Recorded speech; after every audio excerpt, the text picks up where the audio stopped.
So there's a very famous, well-known hypothetical question, and I want to pose it to everybody here in this room today. If a tree falls in the forest, and nobody is around to witness it, does it make a sound? Anybody have thoughts on the question? Eli, does it make a sound?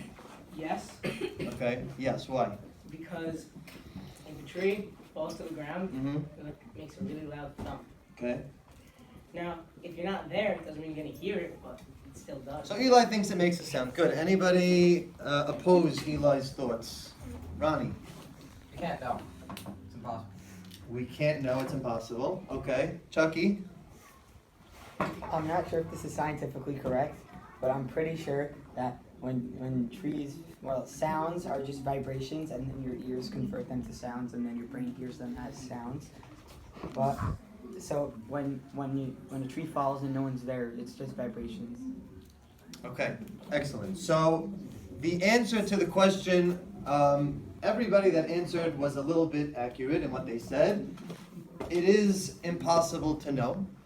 However, the answer lies in, how do you define a sound?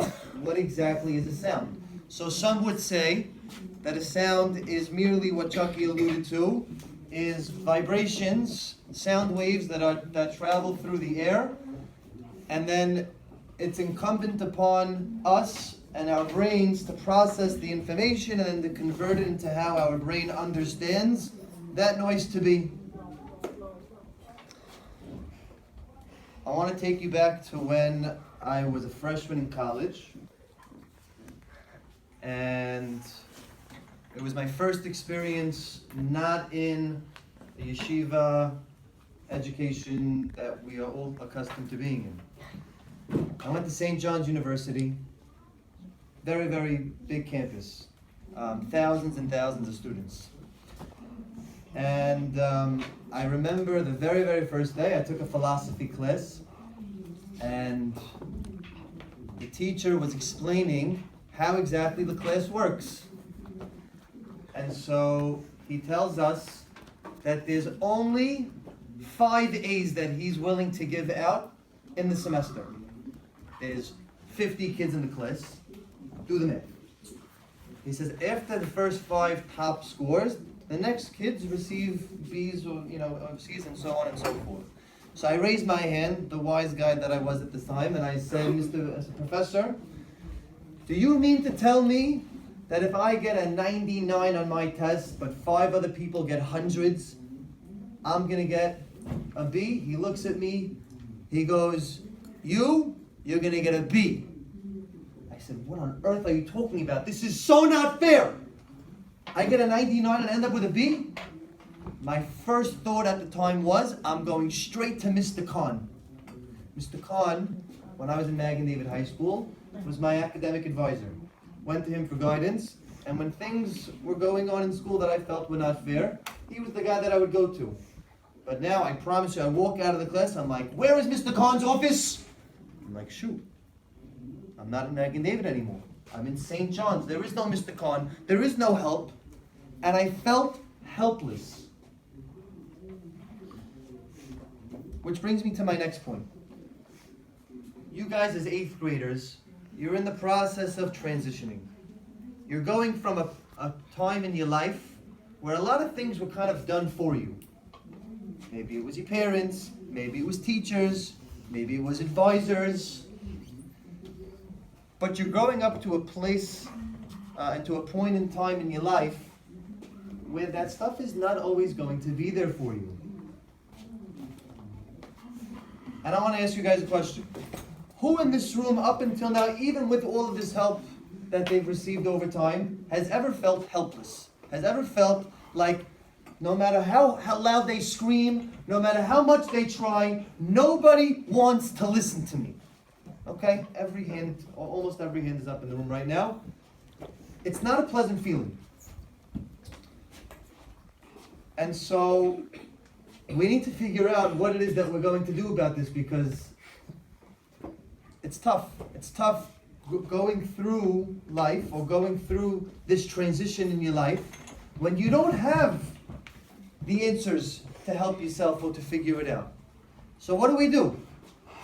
Any ideas? What do we do? How do we figure it out? What do we need to do here? Freddie. Find the answers you make. Never mind. Michael. If you need help with your problems, you can always talk to someone for some help. Okay, you can always talk to somebody for help. Good thought. Like that one. Hold that. I'm going to come back to it. Ronnie. You talk to your friend. Okay, talk to a friend. Chucky. Get a therapist. Talk to a therapist. Okay, good. So we're all talking about outsourcing for guidance for other people. So I want to give you guys a couple of suggestions.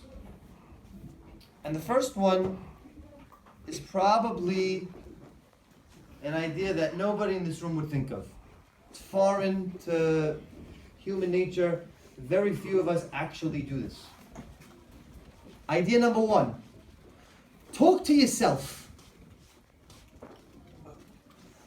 Every single time that I see somebody who's crying out for help, who looks and feels helpless, they're screaming so loud and they're expecting other people to help them. Why won't you help me? Why won't you do for me what I need? What about you? Nobody knows how to help you more than you. Nobody knows you more than you. Nobody is as invested in you more than yourself. So start by talking to you. Because to go back to the original question, if a tree falls in the forest and nobody's around to hear it, does it actually make a sound? Is true for 99% of the population, because every single time a tree falls down, every single time something bad happens to you in your life, you're waiting for somebody else to be around to hear the thing that happened to you. What about you? You don't count? You didn't witness, you didn't experience whatever happened to you in your life? You're the first person to hear that sound. Respond. And before you start crying out for help and utilizing your parents, your teachers, your advisors, your rabbis, your friends, and the people that are in your outside network, think for yourself for a second. What can I do? What is in my power? What can I do to help myself? And if you've exhausted everything that's in your control, in your capability, okay, so now we can talk to somebody else. So advice number one, talk to yourself. Let yourself go through the process of helping you, because nobody can help you more than you. And the second thing, number two, and this is probably the most important thing that I could advise you in regards to this topic. In life, we like to prepare ourselves for a lot of different things. But when it comes to this, there's very little prep work that goes into it. Here's the problem. We are not prepared.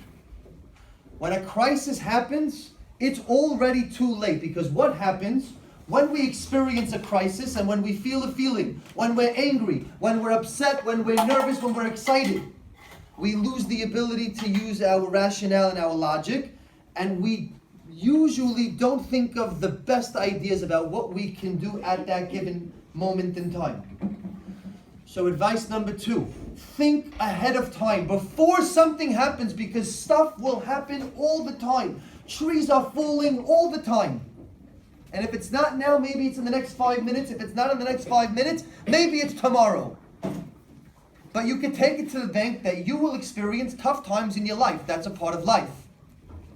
But who in this room knows ahead of time where they're going to go when these things happen? And so we mentioned therapists, we mentioned friends, we mentioned other ideas. Think about it ahead of time. Where can I go when I'm in need?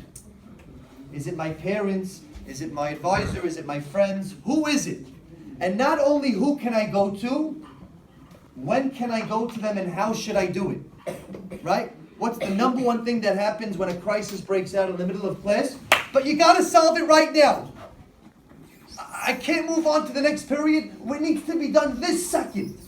Okay, that's clearly a student who didn't think ahead of time about how they're going to solve their crisis.